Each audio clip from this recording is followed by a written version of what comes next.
الشیطان الرجیم بسم اللہ الرحمن الرحیم الحمد للہ رب العالمین والصلاة والسلام علی سید الانبیاء والمرسلین وعلی اہل بیتہ الطیبین الطاہرین وصحبہ المنتجبین۔ قرآن کریم کے ترجمے اور تفسیر کے سلسلے میں جو آخری درس ہوا تھا اس میں ہم سورۃ الفاتحہ کی آخری آیت پر بات کر رہے تھے، جس میں ہم نے الفاظ کے معانی بیان کر دیے تھے، اور جو آخری لفظ ہے الضالین اس کا معنی ہم نے تفصیل سے آپ کی خدمت میں عرض کیا تھا۔ آج انشاءاللہ جو تین گروہ اللہ تبارک و تعالی نے ان آیات میں آخری آیت میں بیان فرمائے، ان کو جاننے کی کوشش کریں گے کہ یہ تین گروہ کون افراد ہیں۔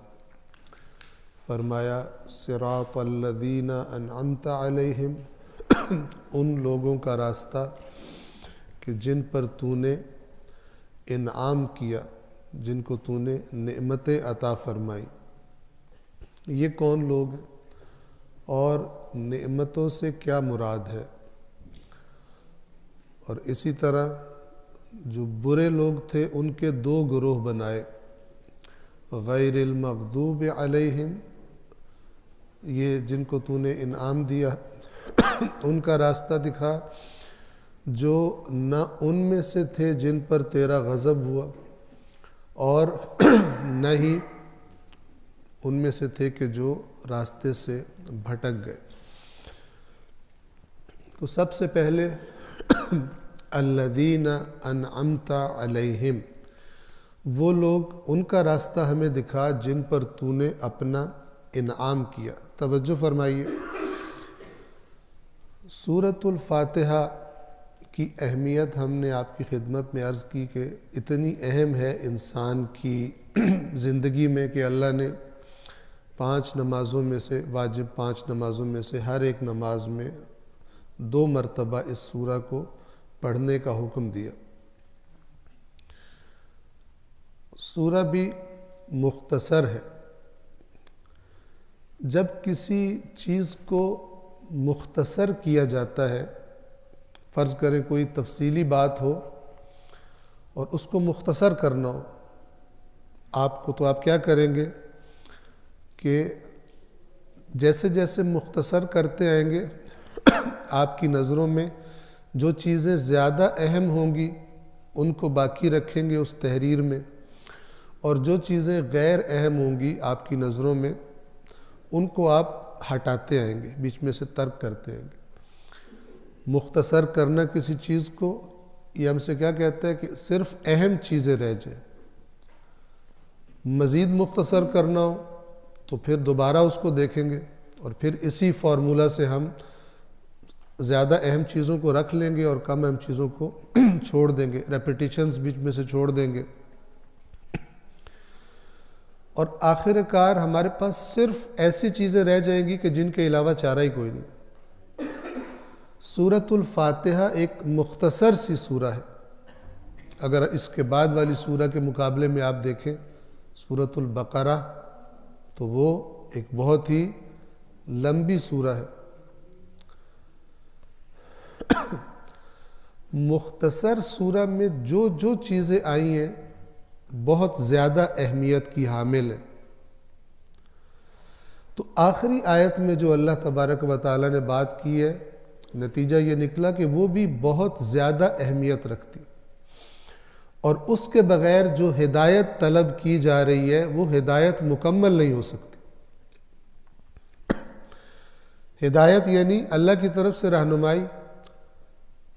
خداوند عالم نے اس دعا کو گویا قبول کیا جب ہدایت مانگی گئی، اور فرمایا کہ یہ جو سارا کا سارا قرآن ہے، الف لام میم ذالک الکتاب لا ریب فیہ، یہ ساری ہم تمہیں دے رہے ہیں ہدایت کے لیے۔ یہ خدا کا قانون ہے۔ لیکن یہاں پر بات کو ختم نہیں کیا، ایک اور چیز کا اضافہ کیا کہ اگر وہ نہ ہو تو جس کو یہ ہدایت دی گئی ہے وہ صحیح طرح استفادہ نہیں کر پائے گا۔ لہٰذا اگلی آخری آیت کے پہلے حصے میں اس گروہ کی طرف اشارہ کیا گیا کہ جن کو گویا انسان اپنا آئیڈیل بنائے، کہ یہ وہ لوگ ہیں جن کو جب خدا کی طرف سے ہدایت آئی تو انہوں نے اس طرح اس کو اپنایا اور ایسی زندگی گزاری کہ جس کے نتیجے میں اللہ کی نعمتوں کے حقدار بن گئے اور اللہ کی نعمتیں ان کو عطا ہوں۔ یہ ہے، اگر ہم سادہ لفظوں میں کہیں تو، راہبر اور رہنما شناسی۔ خدا بند عالم فرما رہا ہے کہ تمہیں ہدایت بھی چاہیے اور تمہیں ان لوگوں کا بھی معلوم ہونا چاہیے، ان کا انداز زندگی، ان کا کردار، ان کی گفتار، ان کی زندگیاں کیسی گزری، کہ جس کو اللہ کہہ رہا ہے کہ میں نے ان پر اپنی نعمتیں نازل کی، اور بندے سے کہہ رہا ہے کہ تو مانگ ان لوگوں کا راستہ خدا تجھے چلنے کی توفیق دے اور دکھائے جن پر اللہ نے اپنی نعمتیں کی۔ تو پس سورۃ الفاتحہ میں ہی اشارہ ہے کہ قرآن مجید کے جو خدا کا آئین ہے اس پر صحیح عمل کرنے کے لیے ہمیں کچھ رہنماؤں کی سیرت بھی چاہیے۔ الذین انعمت علیہم، میں نے عرض کیا کہ مختصر سی صورت ہے، کوئی ایک لفظ بھی بلا وجہ جس کو اومٹ کیا جا سکتا ہو، چھوڑا جا سکتا ہو نہیں ہے اس میں۔ تو خدا توجہ کروا رہا ہے کہ تمہیں کچھ لوگوں کا بھی معلوم ہونا چاہیے۔ کون؟ انعمت علیہم۔ اب اگر ہم نے پہچاننا ہو کہ انعمت علیہم کون ہے تو ایک قرآن مجید کی آیت اور ایک رسول اللہ کا فرمان آپ کی خدمت میں عرض کرتا ہوں۔ ایک صلوات پڑھیے رسول اللہ کی ذات پر۔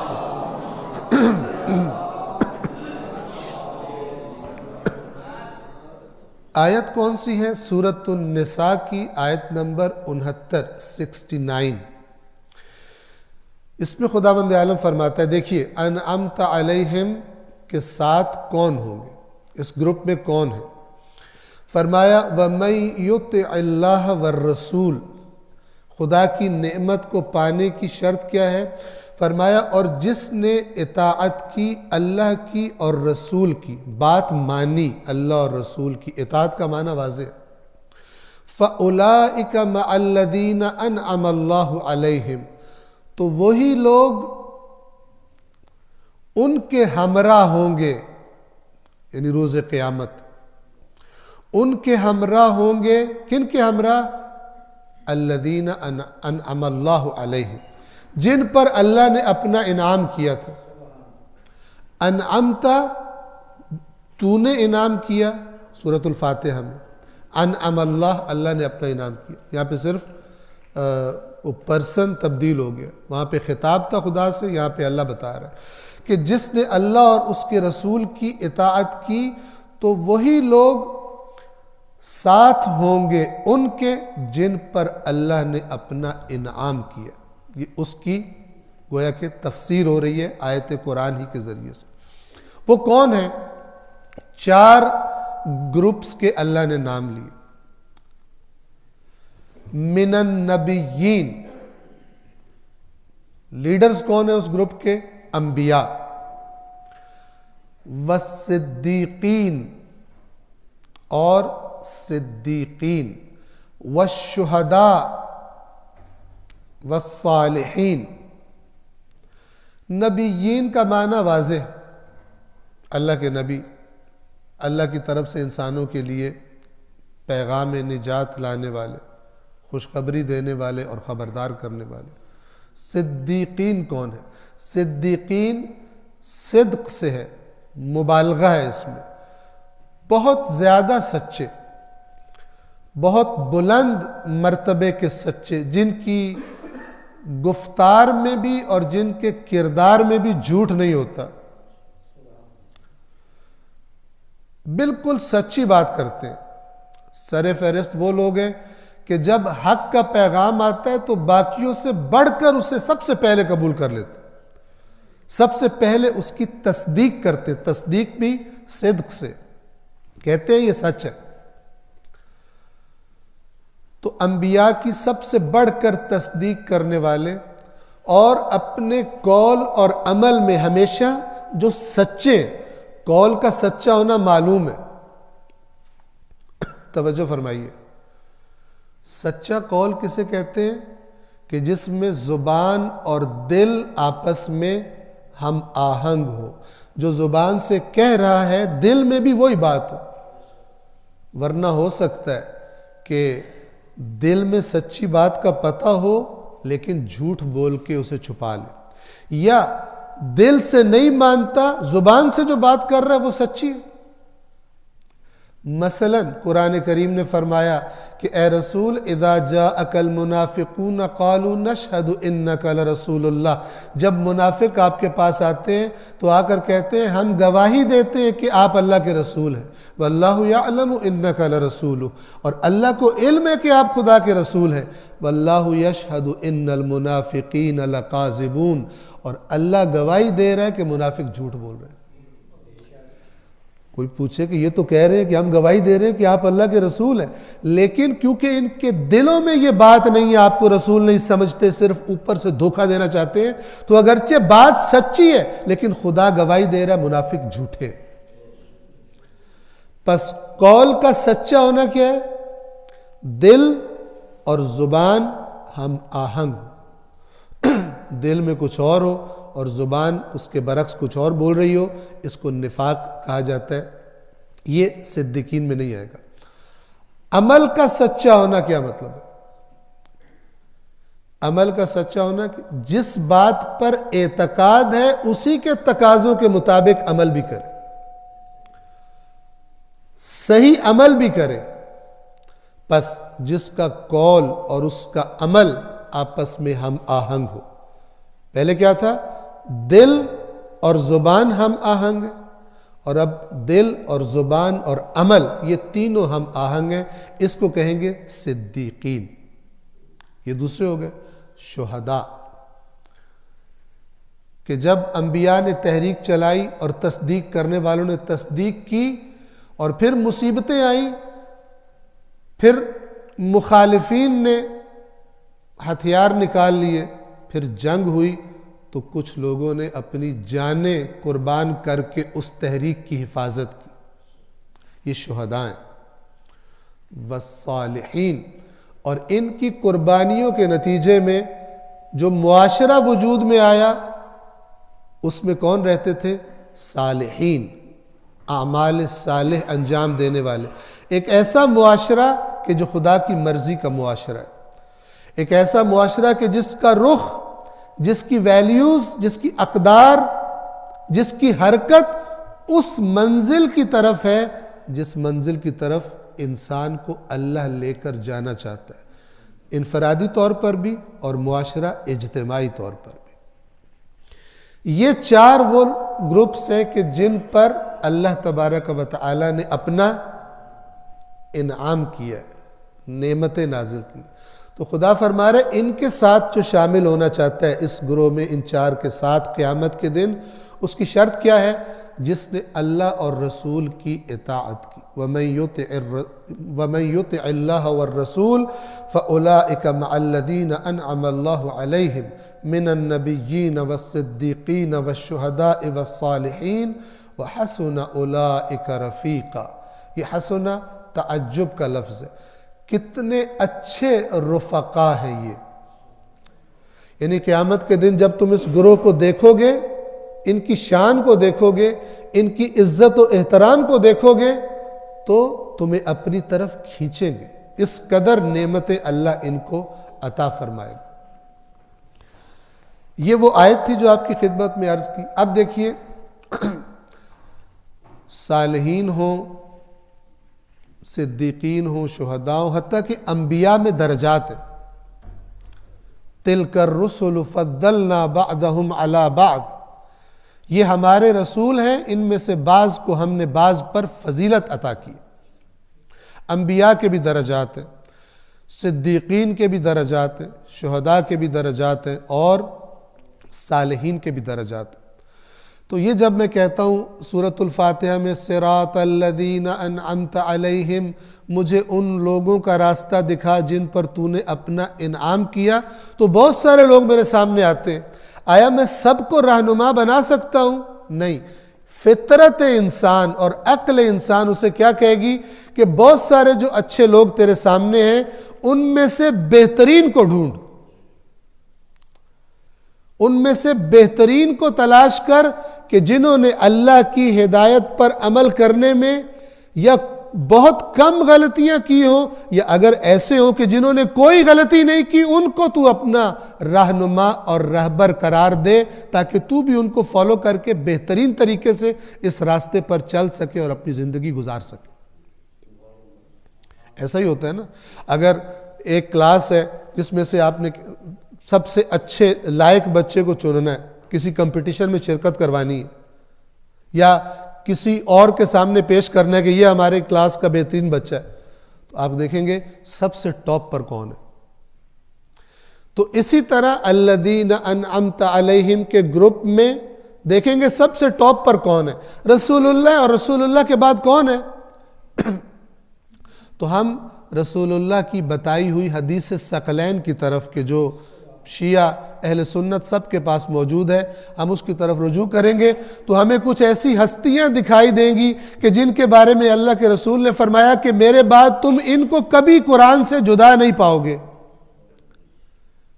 تو ہم کہیں گے کہ ہم الذین انعمت علیہم کے لشکر میں اپنے رہبر کے طور پر ان کا انتخاب کریں گے کہ جن کے بارے میں گواہی دی رسول اللہ نے کہ کبھی قرآن سے جدا نہیں ہوں گے۔ کیا فرمایا حدیث ثقلین کہ میں عنقریب تمہارے درمیان سے چلا جاؤں گا اور میں اپنے بعد 2 گران قدر چیزیں تمہارے درمیان چھوڑ کے جا رہا ہوں، ایک اللہ کی کتاب ہے اہدنا الصراط المستقیم، ہدایت اللہ کا قانون، اور ایک میرے اہل بیت ہیں الذین انعمت علیہم کے لشکر کے بہترین لوگ، ان کے سربراہ رسول اللہ کے بعد رسول اللہ کی سنت کو، ان کے دین کو بہترین انداز میں بیان کرنے والے۔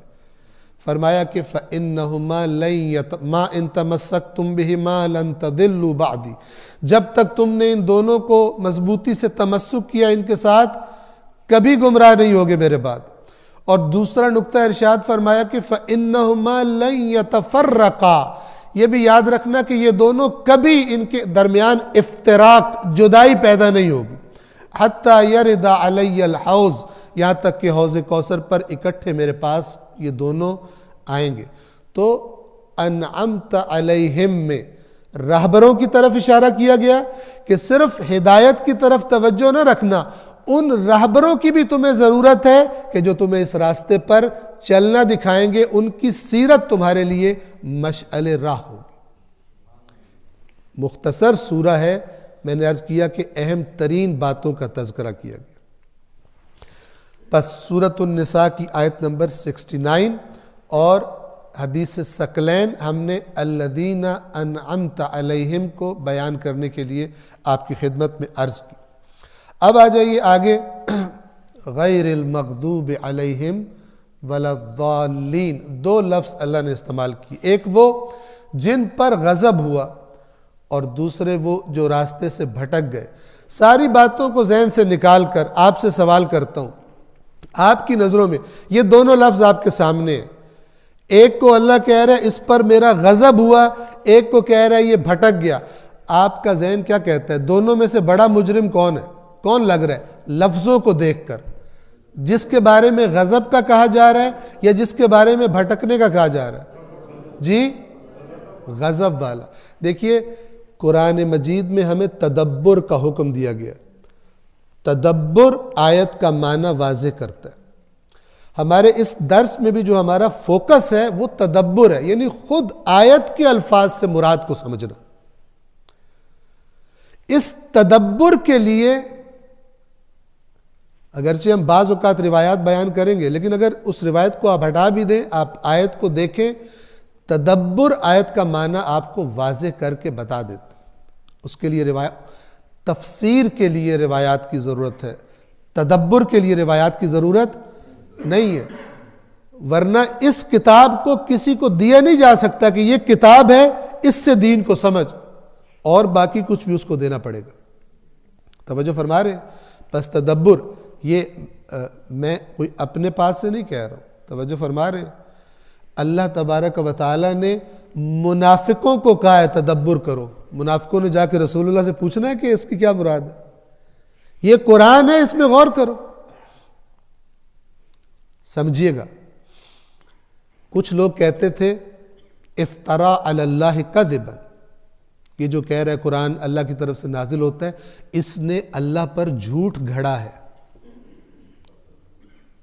اب آپ بتائیے، جو کہہ رہا ہے رسول اللہ پر بہتان لگا رہا ہے کہ یہ قرآن جو کہہ رہا ہے یہ قرآن اللہ کی طرف سے اس نے جھوٹ گھڑا ہے، وہ قرآن کو مانتا ہے یا نہیں مانتا؟ اللہ کی کتاب مانتا ہے یا نہیں مانتا؟ ساتھ رہیے ذرا۔ نہیں مانتا، تبھی تو کہہ رہا ہے جھوٹ بولا ہے، یہ اللہ کی طرف سے نہیں ہے۔ ان کو کہ جو یہ تہمت لگا رہے ہیں، ان سے خدا کہہ رہا ہے تدبر کرو اس کتاب میں۔ تم کہہ رہے ہو یہ اللہ کی طرف سے نہیں ہے، اس نے خود گھڑی ہے۔ تو اگر اس نے خود گھڑی ہے تو پھر اس کو جاننے کے لیے میں تم سے کہہ رہا ہوں تدبر کرو۔ یہ سورۃ النساء کی آیت ہے۔ فرمایا افلا یتدبرون القرآن، تو کیا یہ قرآن میں تدبر نہیں کرتے؟ کون لوگ؟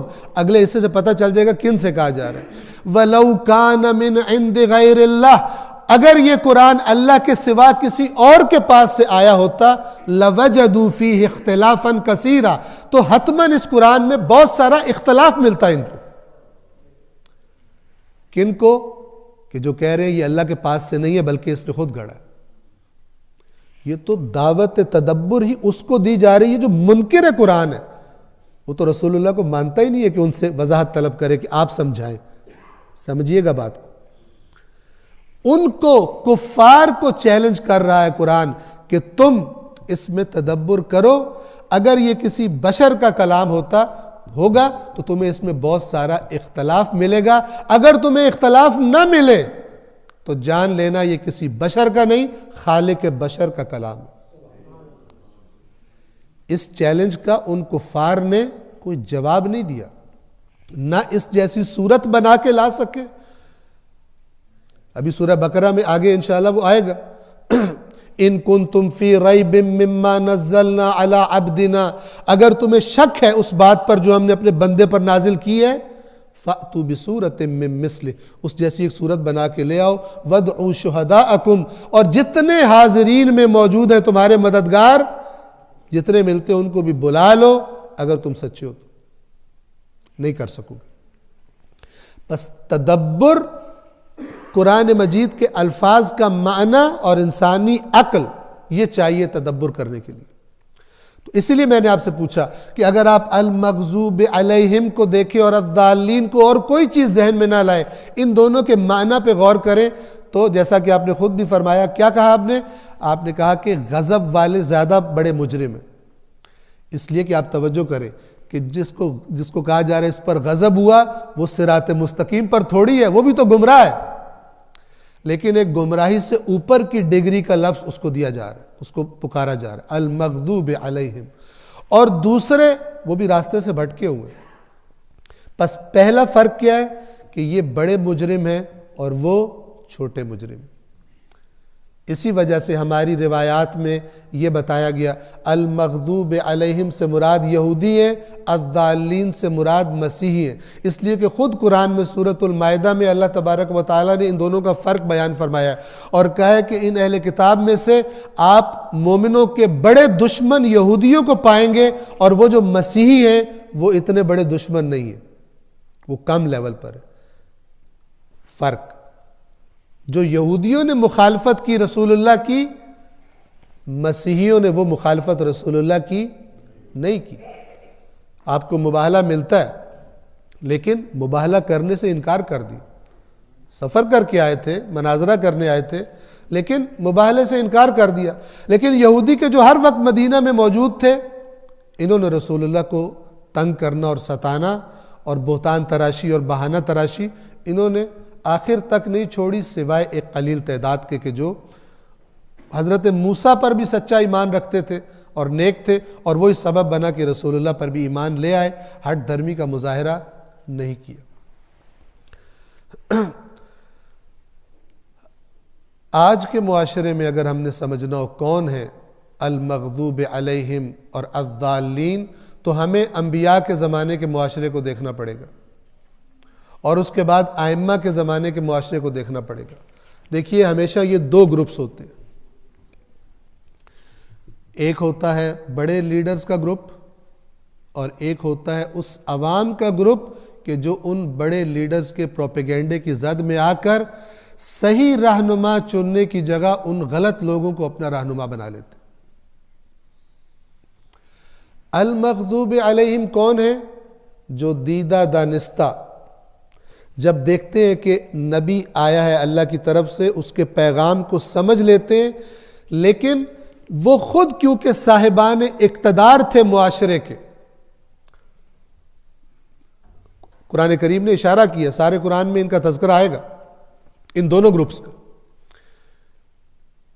میں بڑے گروپ کو بیان کروں، بڑے مجرم کو کون ہے کہ سب سے پہلے ان کو سمجھ آ جاتی ہے کہ یہ جو خدا کا نبی بات کر رہا ہے، اگر اس کی بات معاشرے نے مان لی، لوگوں نے مان لی، تو وہ نظام جو ہم چلا رہے ہیں اور وہ مفادات کے جو ہمارے مفادات ہیں، وہ نظام باقی نہیں رہے گا۔ اگر عوام اس کی طرف متوجہ ہو گئے تو پھر یہ تو پورا نظام لے کر آیا ہے۔ عام ذہن شاید اس بات کو اس وقت درک نہیں کر پا رہے ہوتے، لیکن وہ جو پہلے سے معاشرے کو اپنے قبضے میں لے کے بیٹھے ہوتے ہیں، سردار، بادشاہ، مالدار، حکمران، کہ باقی لوگ جن کے ماتحت ہوتے ہیں، وہ لوگ اٹھ کر کھڑے ہو جاتے ہیں نبی کے خلاف۔ لہذا قرآن مجید کیا فرماتا ہے؟ وَمَا أَرْسَلْنَا فِي قَرْيَةٍ مِّن نَذِيرٍ إِلَّا قَالَ مُتْرَفُوهَا، ہم نے کسی بستی میں کوئی خبردار کرنے والا نہیں بھیجا مگر یہ کہ إِلَّا قَالَ مُتْرَفُوهَا۔ مترفو کسے کہتے ہیں؟ مترفین، صاحبان نعمت، صاحبان دولت، صاحبان اقتدار، جو اونچے لوگ ہوتے ہیں معاشرتی اعتبار سے اس معاشرے کے، انہوں نے کہا۔ عوام کا تذکرہ نہیں کیا اللہ نے، ایک جگہ نہیں، بار بار قرآن میں جب آتا ہے کہ نبیوں کے پہلے مخالف کون تھے؟ مترفین، صاحبان اقتدار، صاحبان مال اس معاشرے کے۔ انہوں نے کیا کہا؟ انہوں نے یہ کہا اِنَّا بِمَا أُرْسِلْتُمْ بِهِ کافرون، جو تمہیں کافرین، جو تم دے کر بھیجے گئے ہو، ہم اس کا انکار کرتے، ہم اس کا انکار کرتے، ہم اس بات کو نہیں مانتے۔ اب یہ گروپ کیا کرتا ہے؟ یہ پلاننگ کرتا ہے۔ کون؟ المغضوب علیہم کی بات کر رہا ہوں۔ یہ گروپ پلاننگ کرتا ہے نبی کے خلاف، اس کو ناکام بنانے کے لیے، اس پر تہمتیں لگاتا ہے۔ قرآن نے جو رسول اللہ پر لگنے والی تہمتیں بتائی، ساحر، جادوگر، چونکہ عوام کہتے تھے، لیڈر تو یہی تھے نا، سمجھدار یہی سمجھے، مالدار کو عام طور پہ سمجھدار بھی سمجھا جاتا ہے، تو ان سے جب پوچھتے تھے کہ اس کی باتیں اثر کیوں کرتی ہیں، تو پھر مشورہ کرتے تھے ان کو کیا کہیں، کیوں اثر کرتی ہیں؟ تو کوئی مشورہ دیتا تھا ان سے کہو یہ جادوگر ہے۔ لہذا حقیقت کی طرف سوچنے کی بجائے یہ اس کو جادوگر سمجھیں گے۔ فکر کا رخ موڑ دو تاکہ حقیقت کی طرف نہ آئے۔ پروپیگنڈا کیا کہ یہ جادوگر ہے، کبھی پروپیگنڈا کیا یہ کذاب ہے۔ وَعَجِبُوا أَنْ جَاءَهُمْ مُنذِرٌ مِّنْهُمْ وَقَالَ الْكَافِرُونَ هَذَا سَاحِرٌ كَذَّابٌ، ان کو اس بات پر تعجب ہو گیا کہ انہی میں سے ایک خبردار کرنے والا ان کے پاس آیا ہے، تو جنہوں نے کفر کیا ہے وہ کہتے ہیں یہ جادوگر ہے اور بہت زیادہ، بہت بڑا جھوٹ بولنے والا ہے، نعوذ باللہ۔ یہ پروپیگنڈا ہے۔ کبھی جب رسول اللہ فرماتے تھے کہ اگر میرا ساتھ دو گے، ابھی کوئی ایمان لانے والے گنتی کے چند افراد ہیں، رسول اللہ کی صداقت دیکھیے کہ فرماتے تھے کہ اگر تم میرا ساتھ دو گے، ایران اور روم کے جو اس زمانے کی سپر پاورز تھی تمہارے قبضے میں ہوں گی۔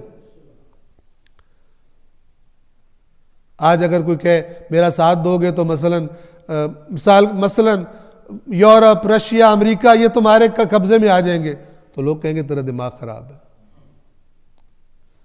تو جب رسول اللہ نے ایسی باتیں کی تو وہ لوگ کہتے تھے کہ یہ اتنی بڑی بڑی باتیں کر رہے، کہتے تھے یہ مجنون ہے، مجنون ہے، جنون کی بیماری ہو گئی۔ دیکھا ہے ایران، دیکھا ہے روم، اس زمانے کی بڑی طاقتیں، سپر پاورز، بڑے تمدن، بڑی افواج اور اسلحے کے مالک، کہتے تھے یہ مجنون ہے۔ قرآن نے فرمایا وَمَا صَاحِبُكُمْ بِمَجْنُون، تمہارا ساتھی مجنون نہیں ہے۔ 40 سال تمہارے سامنے جو زندگی گزاری ہے، تم تو اپنے جھگڑوں کے فیصلے اس سے کراتے تھے، کیسے مجنون ہو گیا؟ تم تو اس کو صادق کہتے تھے، آج کیسے کذاب ہو گیا؟ بس یہ جو لیڈرز ہوتے ہیں نبی کے خلاف تحریک کے، حق کے خلاف تحریک کے، یہ ہیں المغضوب علیہم، اور وہ لوگ کہ جو کسی بھی وجہ سے، چاہے وہ وجہ معاملات کو سنجیدہ نہ لینا، باتوں کو غور سے نہ سننا، گہرائی تک اترنے کی کوشش نہ کرنا، جس کا کوئی پروپیگنڈا سنا اس کی زد میں آ جانا، ان میں کسی برے کی دوستی کی وجہ سے خراب ہو جانا، کسی کو اس ایسی وجہ سے اپنا رہنما سمجھ لینا کہ جو رہنما شناسی کا معیار خدا نے نہیں دیا اور اس کو رہنما بنا لینا، اور ان میں سے کسی بھی سبب کی وجہ سے خود دشمن نہیں تھا نبی کا، خود کوئی بڑا صاحب اقتدار اور بڑا پلانر نہیں تھا، بڑا سازشی نہیں تھا، لیکن سنجیدہ بھی نہیں تھا، گہرائی سے معاملات کو لیتا بھی نہیں تھا۔ تو ان میں سے، ان اسباب میں سے جو میں نے عرض کیے چند اسباب اور بھی ہیں، ان میں سے کسی کی وجہ سے سیدھے راستے سے بھٹک گیا۔ وہ جنہوں نے پروپیگنڈا کیا وہ المغضوب علیہم، اور جو اس پروپیگنڈے کی زد میں آئے الضالین۔ کچھ لوگوں نے پروپیگنڈا کیا، نعوذ باللہ علی علیہ السلام بہت برے ہیں، پروپیگنڈا کیا، جان بوجھ کر قاتلین حضرت عثمان کو ہمارے حوالے نہیں کرے، پروپیگنڈا کیا۔ وہ کم تھے جو پلانرز تھے، جو زد میں آئے سب شامل، اتنے زد میں آئے کہ جب مسجد میں شہادت کی خبر ملی تو تعجب کیا۔ کون تعجب کرتا؟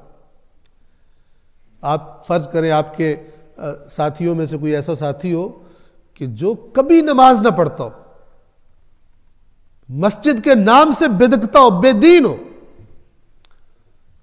اور آپ کو کسی دن کوئی دوست خبر دے یار آج میں مسجد میں گیا تھا تو وہ فلان آیا ہوا تھا، آپ کا منہ کھلا، وہ مسجد میں کیا کرنے گیا تھا؟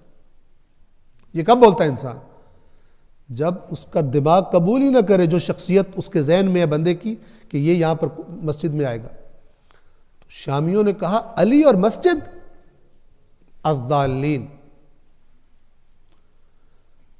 زحمت نہیں کی کہ جان لے کہ اس علی کے بارے میں جس رسول کا کلمہ پڑھتے ہیں انہوں نے کیا فرمایا۔ صحیح مسلم، صحیح بخاری کے ساتھ صحیح مسلم میں یہ روایت ہے کہ امیر شام نے حکم دیا سعد ابن ابی وقاص کو اور کہا کہ تو کیوں گالی نہیں نکالتا علی کو؟ لما لا تسب ابا تراب، سب برا بھلا کیوں نہیں کہتا؟ بہت لائٹ بھی ترجمہ کرے تو علی کو برا بھلا کیوں نہیں کہتا؟ سعد ابن ابی وقاص کے جو بڑے مشہور صحابی رسول ہیں، انہوں نے جواب دیا کہ میں 3 چیزیں میں نے رسول اللہ کے منہ سے علی کے بارے میں ایسی سنی ہیں کہ اگر کوئی میں ایک بھی رسول اللہ مجھے کہہ دیتے تو سرخ اونٹوں سے زیادہ میرے لیے قیمتی تھی۔ سرخ اونٹ ضرب المثل تھے وہاں پر، جب کسی نے کوئی بہت قیمتی چیز کا نام لینا ہوتا تھا، عربوں میں سرخ اونٹ بہت قیمتی شمار ہوتا تھا، یعنی اس سے بڑی کوئی چیز نہیں تھی میرے لیے، لہٰذا میں کبھی علی کے بارے میں اپنی زبان برائی سے نہیں کھولوں گا۔ وہ 3 چیزیں کون سی ہیں؟ فرمایا ایک دفعہ جنگ پر جا رہے تھے، علی کو پیچھے چھوڑ کر جا رہے تھے، تو علی نے رسول اللہ سے کہا مجھے عورتوں اور بچوں کے ساتھ کیوں چھوڑ کے جا رہے ہیں؟ تو رسول اللہ نے فرمایا تھا کہ علی تو اس پر راضی نہیں کہ تیری میرے ساتھ وہی نسبت ہو جو ہارون کی موسیٰ کے ساتھ تھی، مگر یہ کہ میرے بعد نبی کوئی نہیں آئے گا۔ اسی طرح خیبر میں جب فتح نہیں ہو رہی تھی تو اللہ کے رسول نے علی کو فرمایا تھا، فرمایا کہ میں کل اس کو لشکر دوں گا کہ جو اللہ اور اس کے رسول سے محبت کرتا ہے۔ صرف یہ نہیں فرمایا، اور اللہ اور اس کا رسول بھی اس سے محبت کرتے، اور اس کے ہاتھ پر خدا فتح دے گا۔ اور سب چاہ رہے تھے، خواہش کر رہے تھے کہ پرچم ہمیں ملے، لیکن جب صبح ہوئی تو رسول اللہ نے فرمایا کہ علی کو بلاؤ، علی کدھر ہے؟ اور علی کی آنکھ میں تکلیف تھی، رسول اللہ نے اپنا لعاب دہن علی کی آنکھ پر لگایا اور اس کے بعد پرچم دیا، اور اللہ نے علی کے ہاتھوں پر فتح عطا فرمائی۔ اسی طرح فرمایا کہ جب مباہلہ کا حکم ملا تو رسول اللہ علی کو ساتھ لے کر گئے، اپنی بیٹی فاطمہ کو، حسن و حسین کو، اور علی کو ساتھ لے کر گئے، اور فرمایا تھا اللہم ہؤلاء اہلی، اے اللہ یہ ہے میرے اہل بیت۔ ان 3 میں سے اگر ایک بھی بات مجھے نصیب ہوئی ہوتی تو سرخ اونٹوں سے زیادہ مجھے زیادہ عزیز تھی، میں ابو تراب کے بارے میں کبھی زبان برائی کے ساتھ نہیں کھولوں گا۔ ایک پروپیگنڈا کرنے والی ٹیم ہے، ایک پروپیگنڈے کی زد میں آنے والی ٹیم ہے۔ جی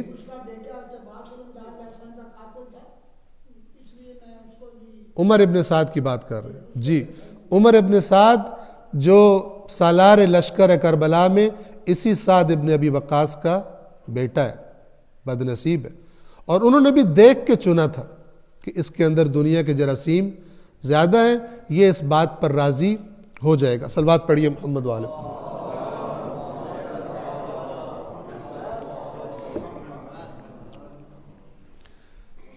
امید ہے کہ یہ المغضوب علیہم اور الضالین کا فرق واضح ہوگا۔ ہمارے میں سے، عام لوگوں میں سے، میں اور آپ دیدہ دانستہ حق کی مخالفت کرنے والے نہیں ہیں۔ توجہ فرما رہے ہیں؟ دیدہ دانستہ ہم کہیں رسول اللہ نے یہ فرمایا ہم نہیں مانتے، کوئی مسلمان بھی ایسا نہیں کر سکتا۔ وہ مسلمان ہے ہی نہیں جو کہے کہ میں رسول اللہ کا مخالف ہوں۔ لیکن الضالین میں ہو سکتے ہیں۔ البتہ یہ میں ایک جہت بیان کر رہا ہوں، آپ کو کئی مسلمان مل لیں گے تھوڑے سے پیسے لے کے مسلمان کو مار دیتے ہیں، المغضوب علیہم ہیں دیدہ دانستہ خرابیاں کرنے والے، وہ بھی اسی کیٹیگری میں آئیں گے۔ جو جانتا ہے حکم خدا ہے، کہتا میں نہیں مانتا، میں نے کرنا ہے، میرا دل کر رہا ہے، یہ بھی آ جائیں گے۔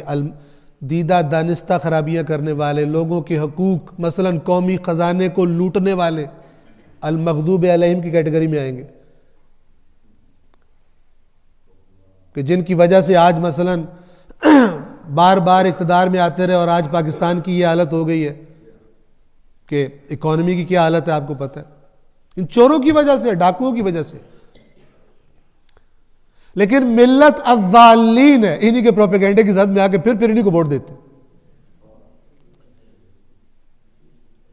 میں نے عرض کیا قرآن ثواب لینے کے لیے نہیں، عمل کرنے، پہچاننے کے لیے۔ آج کے معاشرے کے یہ کرپٹ لیڈر المغضوب علیہم ہیں، اور وہ عوام جو بار بار انہی کو ووٹ دیتے ہیں الضالین، بھٹکے ہوئے۔ ملک کے یہ وہ دشمن ہیں، لیکن کہتے ہیں ہم آپ کے دوست ہیں، ہم آپ کے دوست ہیں۔ اسی طرح دین میں بھی جو آپ کو گمراہ کرنے کے لیے آئے گا، وہ آپ سے یہ نہیں کہے گا رسول اللہ کی بات مت مانو، علی کی بات مت مانو، پتہ ہے جوتے ماریں گے۔ جو رسول اللہ کا کلمہ پڑھتے ہیں اس کو کوئی کہے رسول اللہ کی بات مت مانو تو اس کی احترام کرے گا، جوتے مارے گا، جوتے ماریں گے پکڑ کے اس کو۔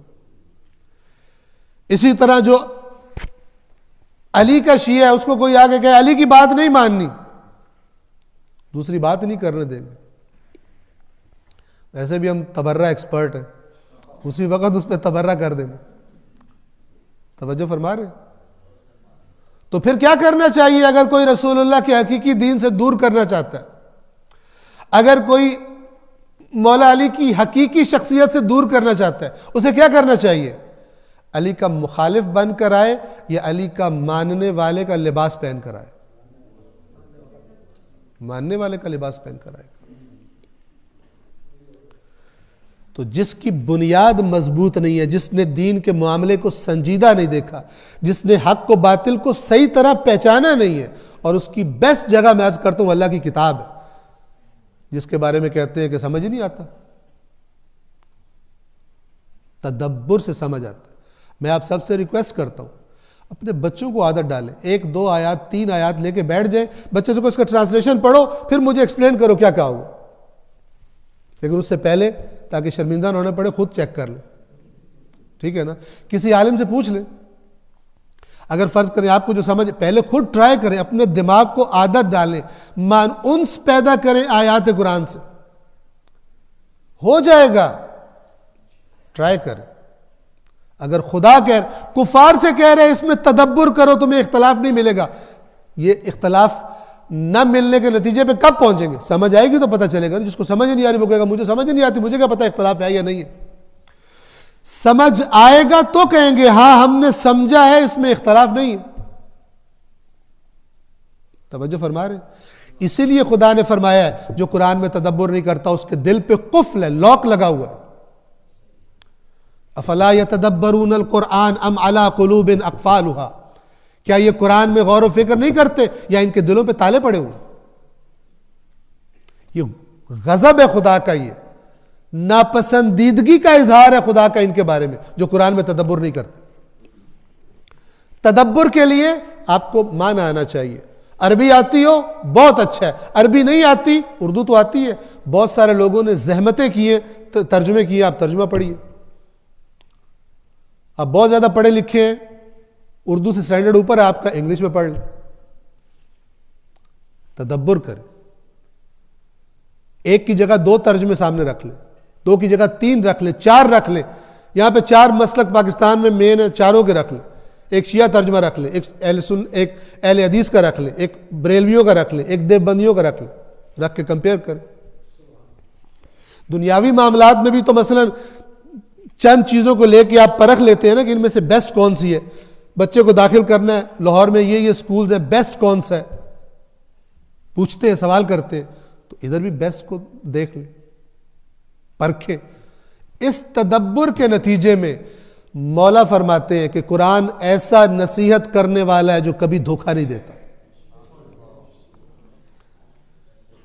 یہ کون کرے گا؟ جو سنجیدہ ہے دین کے معاملے میں، جو صرف سنی سنائی پہ اکتفا نہیں کرتا. ورنہ کیا ہوگا؟ علماء میں اختلاف ہوتا مثلا، تو آپ کیا کہیں گے؟ وہ جو پچھلے جمعے عالم صاحب آئے تھے انہوں نے پتہ نہیں کیا کچھ اور کہا تھا، یہ جو اس جمعے آئے یہ کچھ اور کہہ رہے ہیں، ہم کدھر جائیں؟ آپ قرآن کی طرف آؤ. کدھر کیوں جائیں؟ راستہ خدا نے بند تھوڑی کیا ہوا ہے. کیوں کہتے ہیں کدھر جائیں؟ قرآن مجید کا راستہ کھلا ہے. قرآن مجید میں خدا نے برے علماء اور اچھے علماء کی صفات بیان کی ہوئی ہیں.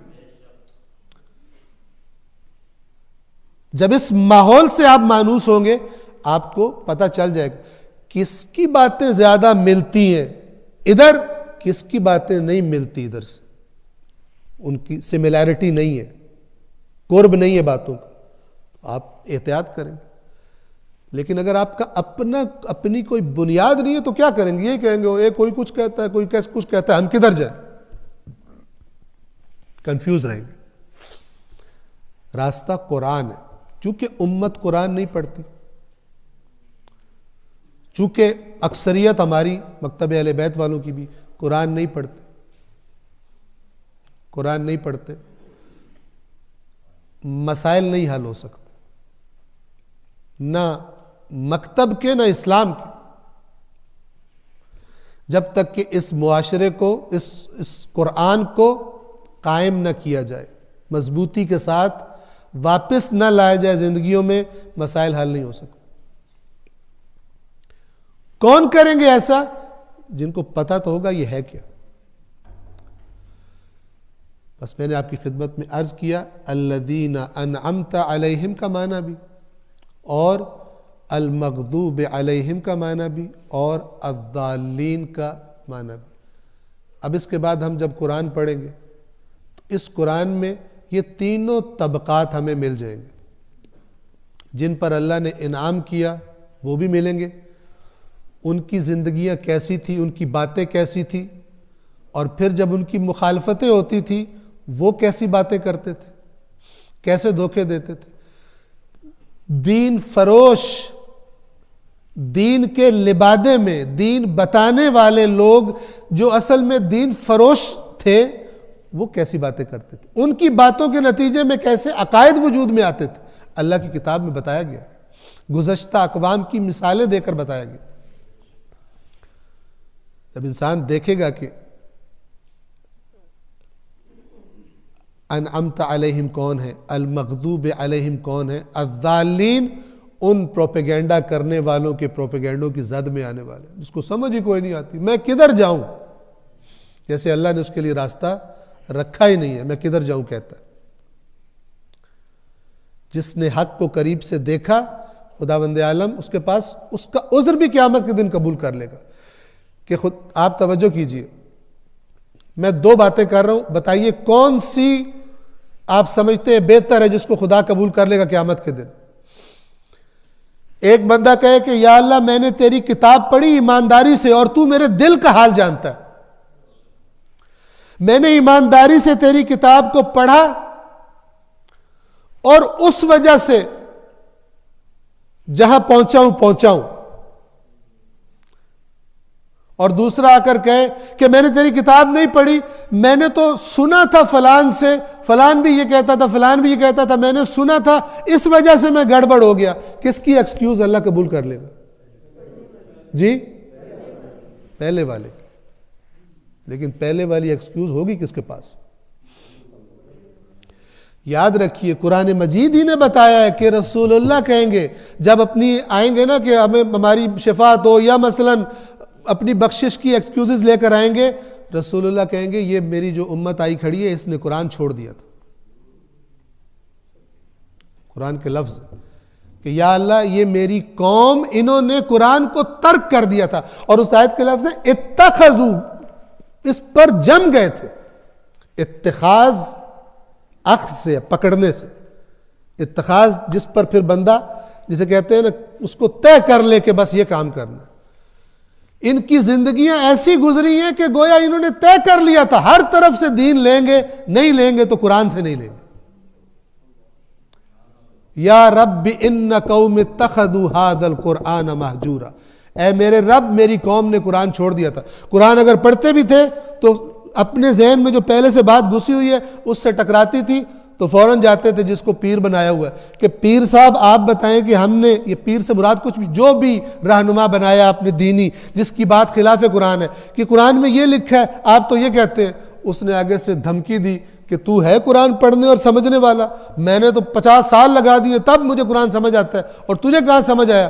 ڈر کے اس کی بات مان لی، اللہ کی بات سے زیادہ اس کی بات پر اعتماد کیا۔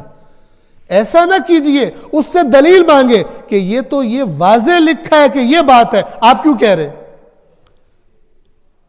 دلیل سے مانیے، دھوس سے نہیں مانیے، کہ وہ تو بہت ہی بزرگ ہیں، ان کو تو بہت اچھی طرح پتہ ہے، جبکہ آپ کے اندر سے آواز آ رہی ہو آیت قرآن کی بات اور ہے اور وہ جو کہہ رہے اور ہے۔